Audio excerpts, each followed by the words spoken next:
Hello friends, good morning. So in today class we are going to see about SSH concept. Okay.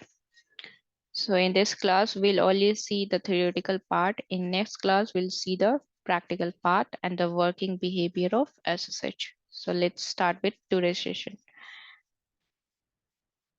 So guys, first of all tell me what is the software we needed for SSH? What is the package? What is the RPM package? The package name is OpenSSH. So this is the RPM package we need to install in Linux machine. Okay, to get SSH. Fine. Okay. So as soon as you install SSH software or tool in your machine, you will get two things. So what is that two thing? First is public key. Second is private key. So you must have questioned what is the use of this two key, why we are getting this two key, okay? And what is this public and private key, okay? So let's understand that.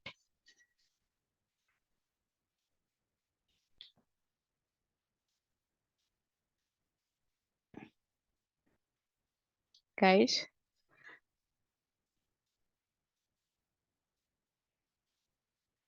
okay, private key,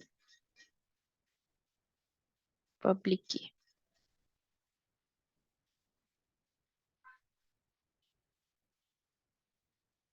Let's see the difference between private and public key first.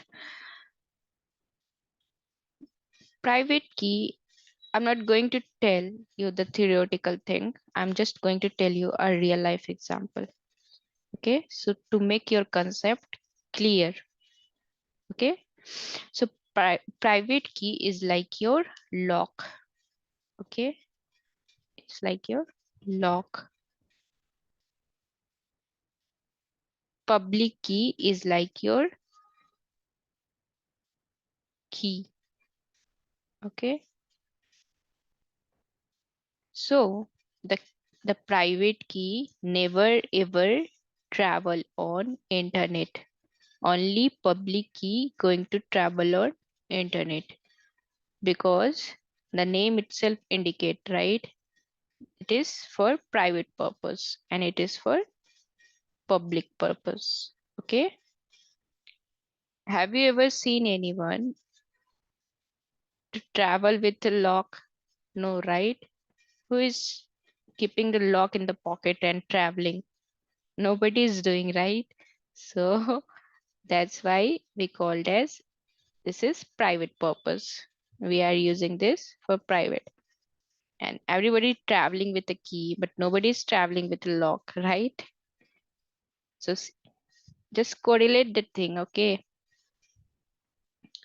So one more thing, the public and private key are corresponding to each other. Okay, both are corresponding to each other. What does that mean? Means to unlock this key, only this key is needed. Only this key is going to unlock this lock.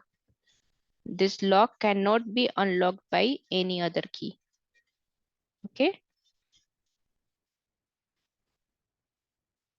So this lock can only be unlocked by using this key. That's why we called as private key and public key are corresponding to each other. Okay. Let's see the another example for more clarity. Guys, this is my server 1. Okay.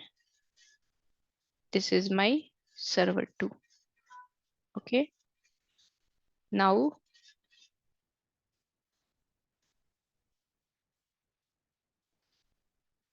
this is my server 1 and this is my server 2. Okay. Now this server 1 and server 2 both are having its own public key and private key. Okay, it also having its public and private key. Okay,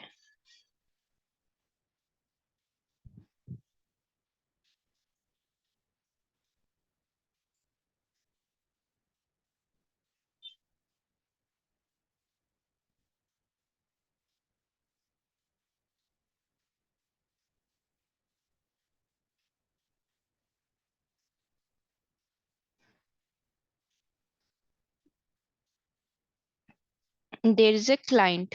Okay, so this is my client. This client having the public key of this server. Okay, this server S1. Okay, so only this. Okay, this is my private key. So this private key can be unlocked using this public key. This private key not going to be unlocked using this public key with server 2. Okay, because this public key is corresponding for this private key, not for this. Right? Understood? Okay. So this is what private and public key. Fine. So guys,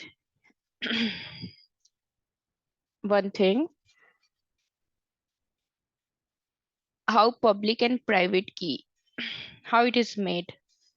Okay, so we are going to understand with a real life example first, then I will tell you. Okay, let's say you are going to a shop to buy a shoe, a new shoe. So the shopkeeper has so many brands. Okay, what all brand? It has Nike, Puma, Adidas, okay, Skechers.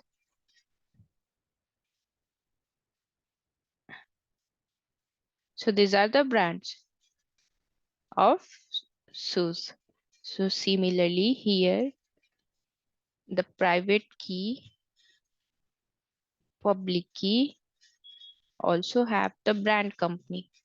Brand company. What is that brand company? RSA, DSA, SSH, SHA, or there are so many things. Okay, ECDSA, MD5. So these are the brands. Okay, there are so many brands, but these are the brands, few of them. So this is the by default SSH using this brand RSA. So the public and private key is made up of RSA brand, RSA company. So what is this all company called? This all a company called as cryptography, cryptography algorithm or cipher suit. Okay. So by default, SSH using RSA algorithm, RSA cryptography algorithm. Okay. So how the public key and private key is going to be used in background. Okay. So let's understand that.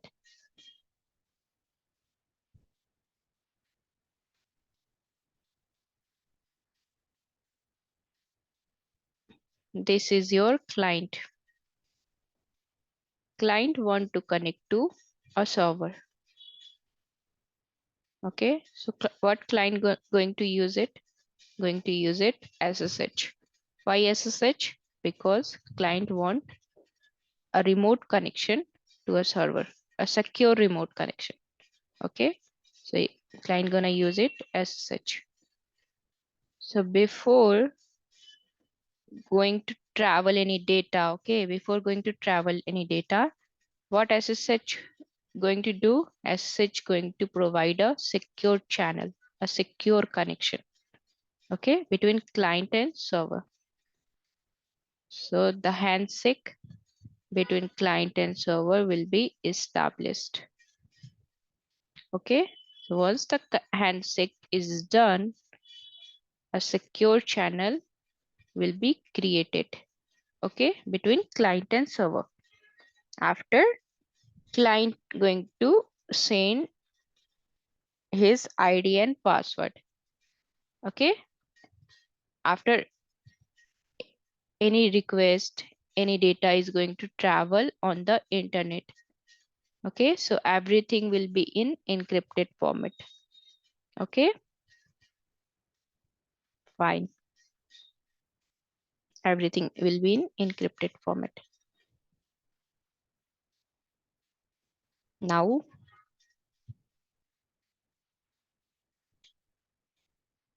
SSH by default use RSA algorithm.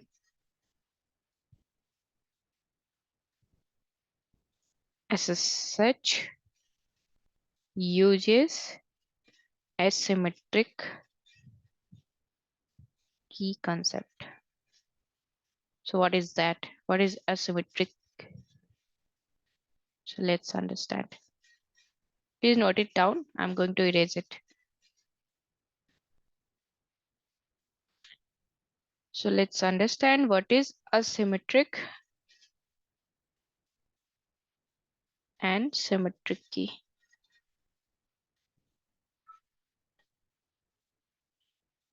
I'm going to tell you a real life example, okay?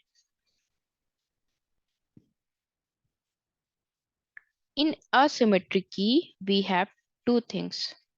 Okay, what is that two thing? We have private key and public key. Okay,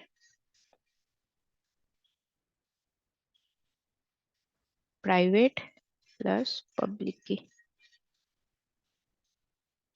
In symmetric, we have only one key, which is used for handshake between client and server. Only one key. Okay, that is public. Okay, so why this key is required?